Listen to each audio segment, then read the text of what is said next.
መድፈኞቹ አርሰናሎች እጅግ በጣም ከ3 ነጥብ በላይ የሆነ ወሳኝ ድል ማሳካት ችሏል። ለዛ ነው ከጨዋታው በኋላ አሰልጣኝ ሚኬል አርቴታም ኤብሪቼ ኢዜም ቪክተር ዮኬሬሽም ትልቅ የተባለ መልእክት ለአርሰናል ደጋፊዎች ያስተላለፉት። ስለ ጨዋታው ብዙ ነገር ተናግረዋል። የትላንትናው ድል በነገራችን ላይ ዝም ብሎ 3 ነጥብ ብቻ የተገኘበትና አርሰናል አሸነፈ ብቻ የምንልበት ጨዋታ አይደለም። ስለ ጨዋታውና እንደዚሁም ደግሞ አርቴታ በተለይ ከጨዋታው በኋላ ስለ ቦልቭሱ ጨዋታ እጅግ በጣም ሀዘን ውስጥ ገብተው እንደነበረና የዛሬው ድል ለሳቸው ምን ማለት እንደሆነ ተናግረው ነበረ። ዮኬሬሽ ኢዜም ብዙ ንግግሮችን አድርገዋል። እሱን እንመጣበታለን። ነገር ግን መጀመሪያ ስለ ድሉ ማውራት አለብን። በርካታ የአርሰናል ደጋፊዎች እንግዲህ እጅግ በጣም ሀዘን ውስጥ ገብተው የነበረበት ሳምንት እንደሆነ ይታወቃል።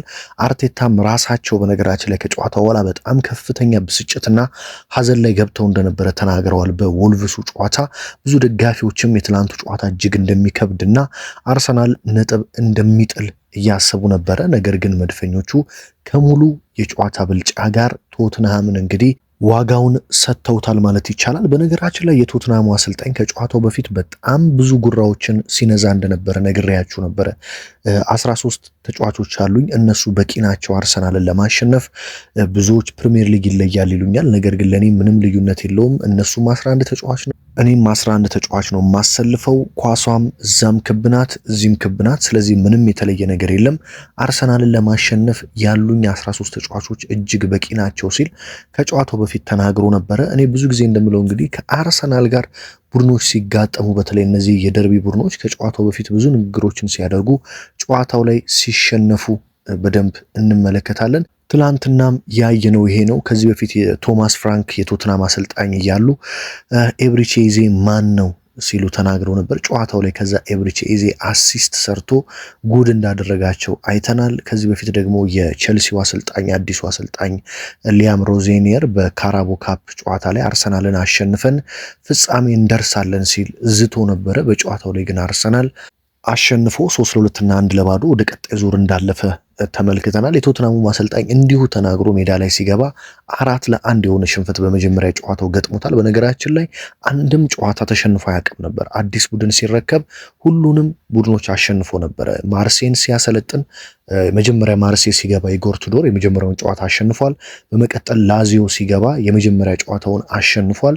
ከዛም በኋላ ጁቬንቱስ ገባ። ዩቬንቱስም ሲገባ የመጀመሪያ አሰልጣኝነት ጨዋታውን በአሸናፊነት ነበር የጀመረው። አርሰናል ጋር ግን ይሄ እንደማይሰራ እንግዲህ መድፈኞቹ በግልጽ ለንደን ቀይ እንደሆነች አሳይተውታል ማለት ነው። በተለይ ኤብሪቼ ኢዜ በነገራችን ላይ በጣም በሚያስገርማችሁ ሁኔታ ኤብሪቼ ኢዜ በሰሜን ለንደን ደርቢ በርካታ ግብ ካስቆጠሩ ተጫዋቾች ገና ካሁኑ መደርደር ችሏል ማለት ነው። 5 ግቦችን በሁለት ጨዋታ ብቻ ነው ያስቆጠረው። በኤምሬት በነበረው ጨዋታ 3 ግቦችን አስቆጠረ። በትላንትና ምሽት ጨዋታ 2 ግቦችን አስቆጠረ። ታዲያ ኤብሪቼ ኢዜ እንግዲህ ከቴሪ ሆነሪ፣ ከጋሪዝ ቤል፣ ከቫን ፐርሲ፣ ከፔር ኤምሪክ ኦባሚያንግ፣ ከነ ሉምበርግ እኩል 5 ግቦችን በሰሜን ለንደን ደርቢ ላይ ግን ማስቆጠር ችሏል ማለት ነው። በነገራችን ላይ ኢዜ ትላንትና ጠዋት ለአርቴታ ደውሎ እንዲያሰልፈው ጠይቆት እንደነበረ ከጨዋታው በኋላ ተናግሯል። ኤብሪቼ ኢዜ ምንድን ያለው? ልክ ጠዋት ከእንቅልፌ ስነሳ በጣም ጥሩ ስሜት ተሰማኝ። ለአርቴታም ደውዬ ሁልጊዜ ከቶትናም ጋር ልንጫወት ስንል በጣም ጥሩ ስሜት ይሰማኛል። ዛሬም ጥሩ ስሜት እየተሰማኝ ነው። ስለዚህ እባክህ ጨዋታውን ቋሚ ሆኜ ልጀምር ስል ጠይቄው ነበር ሲል ከጨዋታው በኋላ ኤብሪቼ ኢዜ ተናግሯል። ጋዜጠኞቹም እንግዲህ ቶትናም ላይ ሁልጊዜ ለምንድን ነው የሚቀና? ቶትናሞች ላይ ግን ማስቆጠር ትወዳለህ ሲሉ ጠይቀውት ነበረ። እሱም ሲናገር እንግዲህ ምን አለ? እንደ እድል ሆኖ ቶትናም ላይ ሁልጊዜ ግብ አስቆጥራለሁ፣ ነገር ግን እኔ ሁሉም ቡድኖች ላይ ግብ ለማስቆጠር ነው የምሰራው። ቶትናም ላይ ሲሆን ግን እድል እጅግ በጣም ትቀናኛለች፣ በዛም ደስተኛ ነኝ። ጨዋታው ላይ ግብ እንደማስቆጠር አውቅ ነበር ሲል የተናገረ ሲሆን በጨዋታውም ላይ እንግዲህ የቶትናም ደጋፊዎችን ዝም በሉ ሲል በጨዋታው ላይ እንግዲህ የደስታ አገላለጹን ሲያሳይ ነበረ። ኤብሪቼ ኢዜ እጅግ በጣም ድንቅ ተጫዋች ነበር በትላንትናው ጨዋታ። አርቴታም እንግዲህ በመከላከሉ ጊዜ እንዳያባክንና እያጠቃ እንዲጫወት እንደፈቀዱለት በግልጽ ጨዋታው ላይ መመልከት ይቻላል። ኤብሪቼ ኢዜ ከሌላ ጊዜ በተለየ ለጎል በጣም ቅርብ ሆኖ ከዮኬሬሽ አጠገብ ሆኖ ነበር ሲጫወት የነበረው። ሳጥን ውስጥ ነበር ብዙ ጊዜ የሚገኘው። ታዲያ ወደፊት በደንብ እንዲሄድ ተፈቅዶለት እንደነበረ በትላንትናው ጨዋታ መመልከት ችለናል ማለት ነው። በነገራችን ላይ ኤብሪቼዜ ተቀይሮ ሲወጣ ብዙዎች ለምን ተቀየረ የሚል ትችትን በአርቴታ ላይ ሲሰነዝሩ ሰምቼ ነበር። ይሄ በጣም የደካማ ሰው ወይም ደግሞ እግር ኳስን በደንብ መረዳት የማይችል ሰው አስተያየት ነው። ኤብሪቼዜ ለምን ተቀየረ የሚል ሰው ማለት ነው። ምክንያቱም አንደኛ ኤብሪቼዜ በጣም ጥሩ ነበር። አዎ በጣም ጥሩ ነበረ። ነገር ግን 3-1 እየመራችሁ ነው። ስለዚህ ኤብሪቼዜን እስከ 90 ደቂቃ አጫውታችሁ ለምን ጉልበቱን ትጨርሱታላችሁ? ጨዋታውን እንደምታሸንፉ ታውቃላችሁ። ስለዚህ ኦዴጋርድ ደግሞ ተቀያሪ ወንበር ላይ ያለ እሱን ቀይራችሁ አስገብታችሁ የተወሰኑ እንቅስቃሴዎችን እንዲያደርግና ኤብሪቼዜ ለቼልሲው ጨዋታ ደግሞ በደንብ እረፍት እንዲያደርግ ማድረግ አለባችሁ። እስከ 90 አጫውታችሁት ጉዳት ቢገጥመው ቢደክመው ለቀጣይ ጨዋታ ዝግጁ እንዳይሆን ከምታደርጉ ቀጣይ ቼልሲ ነው። ይህንን ጨዋታ እንዳሸነፋችሁ 3-1 እየመራችሁ ነው። ከ50% በላይ እንዳሸነፋችሁ አረጋግጣችኋል። ስለዚህ ኤብሪቼዜ ተቀይሮ መውጣቱ እጅግ በጣም ትክክለኛ ውሳኔ ነው። ስለዚህ ለቼልሲው ጨዋታ አርቴታ ትላንትና ኤዜንም ተመልክቷል፣ ኦዴጋርድንም ተመልክቷል። ስለዚህ ማን ቋሚ ሆኖ ይጀምር የሚለው ለመወሰን ለኢዜ ረፍት መስጠታቸው ኦዴጋርድም ገብቶ እንዲጫወት ማድረጋቸው እጅግ በጣም ትልቅ ውሳኔ ነው። ብዙዎች በማህበራዊ ድረገጽ በኔም ቲክቶክ ላይ እንግዲህ ሐሳቦችን ሲሰጡ ለምን ቀየረው የሚሉ ሐሳቦችን ስሰማ ነበረ። ይህ በጣም እግር ኳስን የምትረዱ ከሆነ አሰልጣኝ ሚኬል አርቴታ ትክክለኛ ስራ ነው የሰሩት። ብዙ ትልልቅ የሚባሉ ጋዜጠኞችም እንግዲህ በሬዲዮአቸው ጭምር በተለያዩ ዩቲዩባቸው ጭምር ኤዜ መቀየር አልነበረበትም የሚሉ ሐሳቦችን ሲሰጡ ሰምቻለሁ። ነገር ግን ያ ልክ አይደለም። አርቴታ ኤዜን ቀይሮ ማስወጣቱ ከትክክለኝነትም በላይ የሆነ ውሳኔ ነው። ቀጣይ ጨዋታዎች አሉ። ስለዚህ ለዛ ጨዋታ እረፍት መስጠት፣ ቡድኑን በደንብ ሪላክስ ማድረግ ይጠበቅባቸዋል። ስለዚህ ትልቅ ስራን የሰሩት ኦዴጋርድም ተቀይሮ ገብቶ ለቪክተር ዮኬሬሽ የመጀመሪያ አሲስቱን ማድረግ ችሏል። ስለዚህ ኦዴጋርድ ዮኬሬሽን ከዚህ በኋላ ማየትና ለመስጠት በደንብ እንዲነሳሳ ያደርገዋል። ኦዴጋርድ ትላንትና የመጀመሪያ ለዮኬሬሽ አሲስቱን ማድረግ ችሏል። በነገራችን ላይ የጨዋታው ኮከብ ተብሎ የተመረጠው ቪክተር ዮኬሬሽ ነው። ቪክተር ዮኬሬሽ ትላንትና ምናልባትም በአርሰናል መለያ እኔ እስካሁን ድረስ ከተመለከትነው ጨዋታ ሁሉ እጅግ በጣም ምርጡን ቪክተር ዮኬሬሽን የተመለከትነው ትላንትና ነው ብዬ አስባለሁ። አሰልጣኝ ሚኬል አርቴታም ከጨዋታው በኋላ ለኔ በዘንድሮው የውድድር ዓመት እጅግ ምርጡን ቪክተር ዮኬሬሽን የተመለከትኩት በዛሬው ጨዋታ ነው ሲሉ አሰልጣኝ ሚኬል አርቴታ ተናግረዋል። የዛሬው ምርጡ ብቃቱ ነው። ሜዳ ላይ ያሳየን ብቃት የማይታመን ነበረ። እያንዳንዱ እንቅስቃሴው የተለየ ነበረ። እያንዳንዱ ንክኪው የማይታመን ነበር። ከሱ የምንፈልገው ይህንን ብቃት ነው ሲሉ አሰልጣኝ ሚኬል አርቴታ ስለ ቪክተር ዮኬሬሽ አስደናቂ ብቃት ተናግረዋል ማለት ነው። ቪክተር ዮኬሬሽ በነገራችን ላይ 15 ግቦችን በዘንድሮ የውድድር ዓመት ለአርሰናል ማስቆጠር ችሏል። ከ2026 በኋላ በፈረንጆቹ አዲስ ዓመት ደግሞ እንደ ቪክተር ዮኬሬሽ የትኛውም አጥቂ በፕሪሚየር ሊግ ብዙ ግቦችን ማስቆጠር አልቻለም ማለት ነው። ስለዚህ ቪክተር ዮኬሬሽ እጅግ በጣም በምርጥና በድንቅ አቋሙ ላይ ነው የሚገኘው። ለዚህ ነው አሰልጣኝ ሚኬል አርቴታ እሱ ዛሬ ያሳየን ብቃት የማይታመንና እስከዛሬ በአርሰናል ቤት ካሳየን ብቃት ሁሉ የሚደንቅ ነው ያሉት።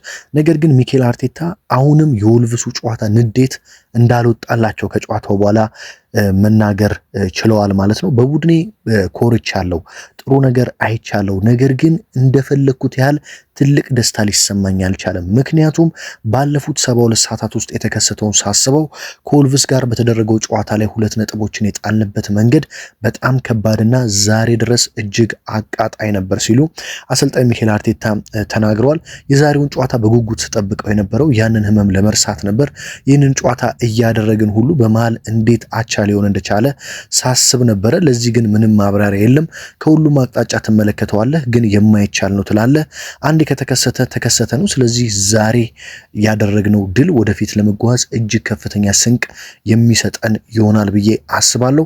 በቀደሙት ጨዋታዎች ላይ ከጅምሩ ስላላስተካከልኩት የተበሳጨሁባቸው ጨዋታዎች ነበሩ።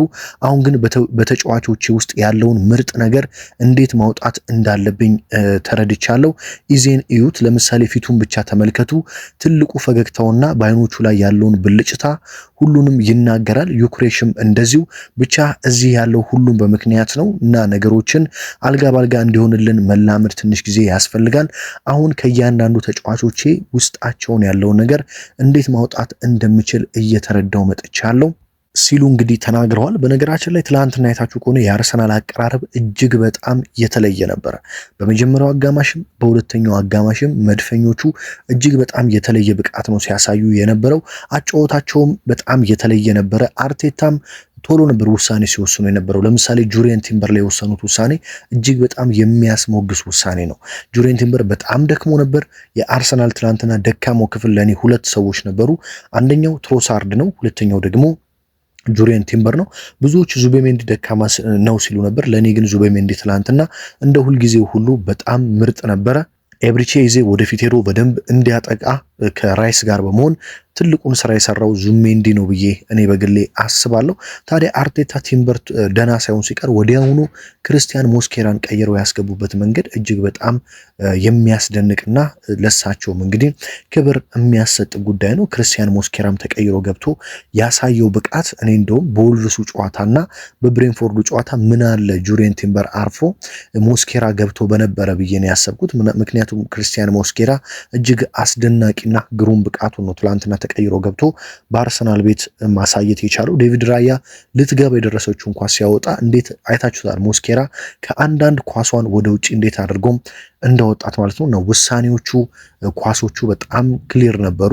ክርስቲያን ሞስኬራን ቀይሮ ያስገቡበት መንገድ አርቴታ በጣም አስደስቶኛል እና እያንዳንዱ ተጫዋች ውስጥ ያለውን ነገር እንዴት መውጣት እንዳለብኝ ተረድቻለሁ ሲሉ የተናገሩት ለዚህ ነው። ኤብሪቼዜን አይታችሁት ከሆነ እንደ በፊቱ በታክቲክ አልታጠረም፣ ወደኋላ እንዲሄድ አልተደረገም።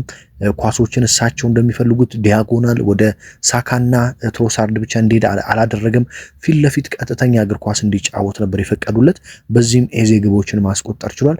ዮኮሬሽንም በሚገባ እንደፈለገ እንዲጫወት አዘውት እንደነበረ ተመልክታችኋል። ለዛ ነው በመጀመሪያው አጋማሽም እጅግ አስደናቂ ሙከራዎችን ሲያደርግ ነበር።